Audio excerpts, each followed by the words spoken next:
আজ বানালাম খুব সহজেই লাউ চিংড়ি। লাউটাকে ছোট ছোট করে কেটে নিয়েছিলাম, চিংড়ি মাছ ধুয়ে তাতে নুন হলুদ মাখিয়ে তেলের মধ্যে হালকা করে ভেজে তুললাম। তারপরে সেই তেলে কালো জিরা কাঁচা লঙ্কা ফোড়ন দিয়ে দিলাম লাউগুলো ঘাঁটতে ঘাঁটতে তাতে দিয়ে দিলাম নুন হলুদ ধনে গুঁড়ো জিরে গুঁড়ো আর দিয়ে দিলাম সামান্য চিনি। এবার লাউটাকে নেড়ে চেড়ে ঢাকা দিয়ে দিলাম মজে যাওয়ার জন্য। মজে আসার পর তাতে দিয়ে দিলাম চিংড়ি মাছ।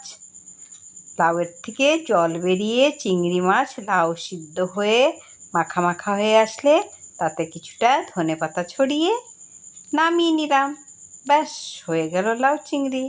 কার কার লাউ চিংড়ি খেতে ভালোবাসো কমেন্ট করে জানিও, লাইক সাবস্ক্রাইব করে দিও।